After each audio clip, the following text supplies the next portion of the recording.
इस्लामाबाद की इंसदादी दहशतगर्दी अदालत में चेयरमैन PTI के खिलाफ 8 मुकदमात में जमानत की दरख्वास्त पर समाअत जारी है। वकील सलमान सफदर बैरिस्टर गौहर अदालत के रूबरू पेश हुए। केस की समाअत इंसदादी दहशतगर्दी अदालत के जज राजा जवाद अब्बास हसन कर रहे हैं। अदालत ने इस्तफसार किया कि आप शामिल तफ्तीश हुए। वकील सलमान सफदर ने कहा कि एक केस ख़त्म करते हैं 3 मज़ीद FIR दर्ज कर ली जाती हैं। अदालत ने रिमार्क्स दिए कि अगर आप शामिल तफ्तीश होते तो आज हम ही 8 केसेस सुन लेते। चेयरमैन PTI की गाड़ी अहाता अदालत में लाने के लिए दरख्वास्त आए। दरख्वास्त में कहा गया है कि चेयरमैन PTI को सिक्योरिटी खदशात है।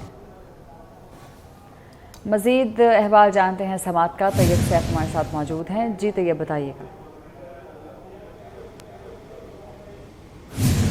चेयरमैन पाकिस्तान तहरीक-ए-इंसाफ ने आज इंसदादी दहशतगर्दी अदालत इस्लामाबाद में पेश होना है, जहां पर उनके ऊपर इंसदादी दहशतगर्दी के तहत 8 मुकदमात जो है यहाँ पर दर्ज किए गए हैं और उसके हवाले से जो है आज उन्होंने अपनी ज़मानत के लिए यहाँ पर पेश होना है। तो अभी चेयरमैन जो है यहाँ पर पेश नहीं हुए, लेकिन जो समाअत है अदालत के अंदर राजा जवाद अब्बास की अदालत के अंदर बाकायदा शुरू हो चुकी है और जो उनके वकील हैं चेयरमैन पाकिस्तान तहरीक-ए-इंसाफ के, वो यहाँ पर अपने दलाइल दे रहे हैं। तो जज साहब का ये कहना था कि क्या चेयरमैन पाकिस्तान तहरीक-ए-इंसाफ किसी भी इंक्वायरी के अंदर पेश हुए हैं। उनका ये कहना था कि अभी तक जो चेयरमैन है वो किसी भी इंक्वायरी के अंदर पेश नहीं हुए, लेकिन वो तमाम तर मुकदमात के अंदर पेश होना चाहते हैं, इंक्वायरी का हिस्सा बनना चाहते हैं। इमरान खान को कुछ हद तक सिक्योरिटी खदशात हैं, जिसकी वजह से वो ख़ुद यहाँ पर आके शामिल नहीं हो सकते, लेकिन वो वीडियो लिंक के ज़रिए किसी भी इंक्वायरी के अंदर पेश हो सकते हैं। जिसके ऊपर जो जज साहब थे उनका ये कहना था कि अगर इमरान खान किसी भी इंक्वायरी के अंदर पेश हुए तो आज हम तमाम। ठीक है तैयब, आपने अपडेट किया, बहुत शुक्रिया आपका।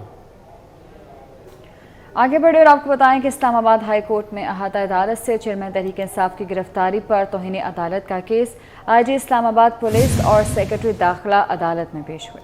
Chief justice Islamabad high court Aamir Farooq ने समाअत की।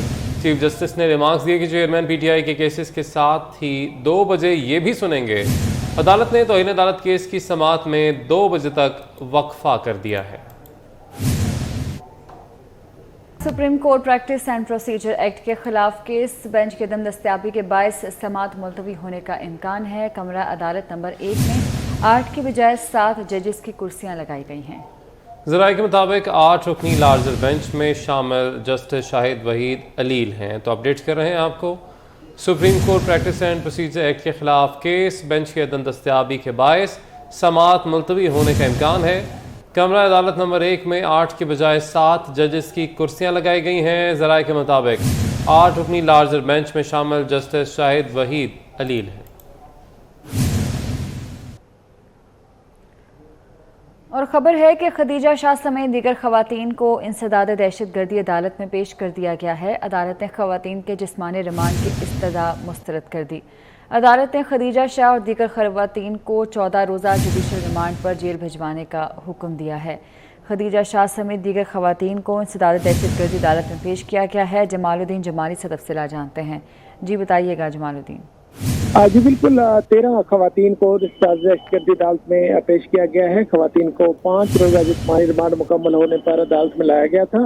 पुलिस की जानिब से सजा की कि मजीद जिस्मानी रिमांड दिया जाए। पुलिस ने बताया कि 3 खवातीन जैसे खदीजा शाह, सनम जावेद और तैयबा राजा जो है इनसे डंडे बरामद हो गए हैं। बाकी खवातीन से भी डंडे बरामद करने हैं। खवातीन ने कहा कि हमारे पास कोई डंडे नहीं थे और हमारा जिस्मानी रिमांड मजीद न दिया जाए। वकला ने भी जिस्मानी रिमांड के खिलाफ दलाइल दिए। अदालत ने जिस्मानी रिमांड की सजा को मुस्तरद कर दिया और 13 खवातीन जो है उनको 14 रोज़ा जुडिशल रिमांड पर जेल भिजवा दिया है। ये 13 खवातीन जो है उनको शनाख्त परेड में शनाख्त हुई, फिर उनका 5 रोज़ा जिस्मानी रिमांड हुआ। आज वो खत्म होने पर इनको पेश किया गया। अब ये जेल इनको मुंतकिल करने का हुक्म दिया गया है। जी ठीक है, बहुत शुक्रिया।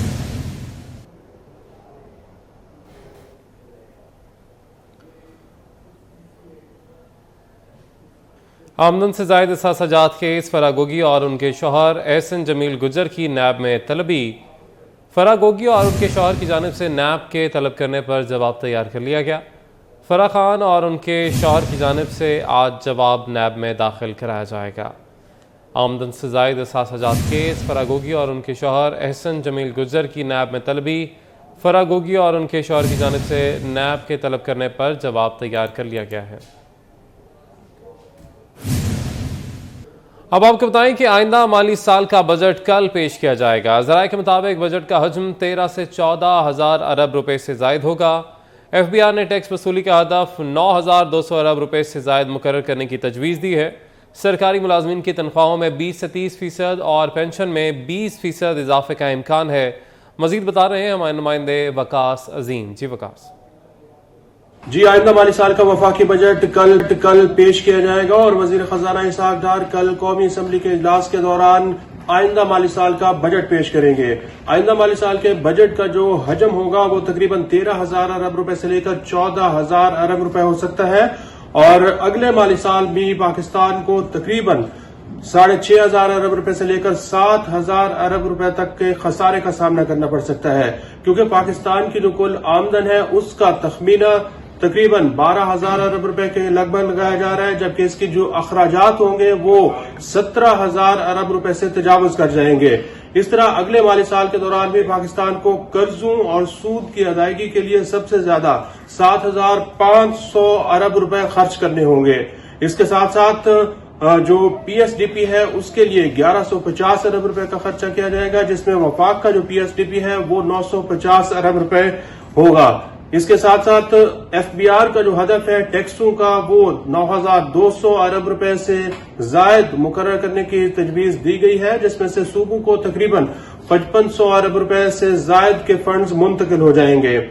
आइंदा माली साल के दौरान सरकारी मुलाजमीन की तनख्वाहों और पेंशन में इजाफे की तजावीज सामने आई है और सरकारी मुलाजमीन की तनख्वाहें जो है वो 20% तक बढ़ाने की तजवीज दी गई है, जबकि जो रिटायर्ड मुलाजमीन है उनकी पेंशन में तकरीबन 30% तक की इजाफे की तजवीज दी गई है। आइंदा बजट में वजीर आजम का जो पैकेज है उसके लिए भी 80 अरब रुपए मुख्तस किए जा रहे हैं और अरकान पार्लियामेंट के जो तरक्याती मंसूबे होंगे उनके ऊपर 90 अरब रुपए का खर्चा होगा। इसी तरह दिफा के लिए आइंदा माली साल के दौरान 1,800 अरब रुपए के खर्चे होंगे और जो सब्सिडीज हैं मुख्तलिफ इदारों के लिए उनके ऊपर 1,300 अरब रुपए के अखराजात किए जाएंगे।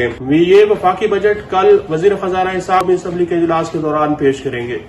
ठीक है, बहुत शुक्रिया। आज आज़ाद कश्मीर के हल्का LA-15 बाग वस्ती 2 में ज़िमनी इंतखाबात का सिलसिला जारी है। हमारे नुमाइंदे सैयद मसूद गर्देजी पोलिंग स्टेशन पर असिस्टेंट कमिश्नर उम्मीदवारों और सपोर्टर्स के साथ मौजूद हैं। उनसे जानते हैं कि कैसा टर्नआउट देख रहे हैं और सिक्योरिटी की क्या सूरत हाल है। जी बताइएगा मसूद। बिल्कुल पुंछ डिवीजन के जिला बाग के इंतखाबी हल्के LA-15 वस्ती 2 बाग जो मेरे पस मंजर में देखा जा सकता है, नाला माइल के दोनों अतराफ ये हल्का वस्ती बाग 2 है। इसमें आज ज़िमनी इंतखाबात होने जा रहे हैं, जिनमें पाकिस्तान पीपल्स पार्टी आज़ाद कश्मीर के उम्मीदवार ज़ियाउल कमर, पाकिस्तान तहरीक इंसाफ के मोहम्मद ज़मीर खान, पाकिस्तान मुस्लिम लीग नून आज़ाद कश्मीर के मुश्ताक मनास, पाकिस्तान तहरीक लब्बैक के मसूद हयात समेत कुल 18 उम्मीदवार मैदान में हैं। इन इंतखाबात में 189 पोलिंग स्टेशन पर 1,01,146 वोटर्स अपना हक रायदही इस्तेमाल करेंगे। इन पोलिंग स्टेशन में से 30 को असास जबकि 20 को असास तरीन करार दिया गया है। इंतखाबात में शफाफियत बरकरार रखने के लिए हल्के को 15 जोन्स और 35 सेक्टर में तकसीम करते हुए 2600 पुलिस एहलकार तैनात किए गए हैं। इनके साथ साथ 500 FC के एहलकार भी बतौर QRF अपने फ़राइज़ अंजाम देंगे। इलेक्शन कमीशन ने नताइज के वसूल के लिए भी ज़िलाई और डिवीजनल सतह पर कंट्रोल रूम बना दिए हैं। पोलिंग का अमल 8 बजे से शुरू होकर शाम 5 बजे तक जारी रहेगा। ताहम जो वोटर पोलिंग स्टेशन के अंदर मौजूद होंगे वो पोलिंग का वक्त खत्म होने के बाद भी अपना हक रायदही इस्तेमाल कर बहुत सकेंगे। शुक्रिया मसूद, आप अपडेट कर रहे थे। टीचिंग अस्पतालों में हिफ़्ज़ान सेहत के मेयार और बीमारियों की तशख़ीस के लिए टेस्ट के तरीक़ाकार को बेहतर बनाया जाएगा। निगरान वज़ीर आला मोहसिन नकवी ने टीचिंग अस्पतालों के वेस्ट को साइंसी बुनियादों पर तल्फ़ करने के लिए PKLI को जिम्मेदारी सौंपने की असूली मंजूरी दे दी है। बात करेंगे, हमारे नुमाइंदे अली रामे हमारे साथ मौजूद हैं। जी अली रामे, बताएगा इस वक्त।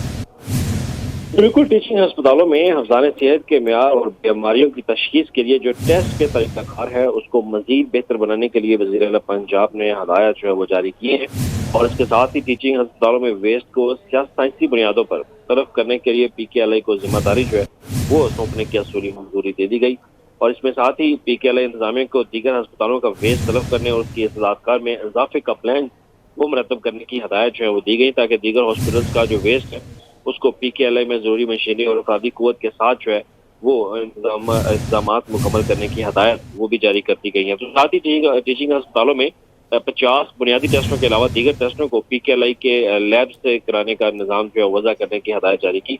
और साथ ही वज़ीर आला पंजाब ने कहा कि PKLI इंतजामिया महकमा सेहत के हुकाम के साथ मिलकर इस सिलसिले में मरबूत और मौसर निज़ाम जो है वो वज़ा करें। बहुत शुक्रिया अली राम, में आपने अपडेट किया। न्यूज़ स्टूडियो से फिलहाल इतना है।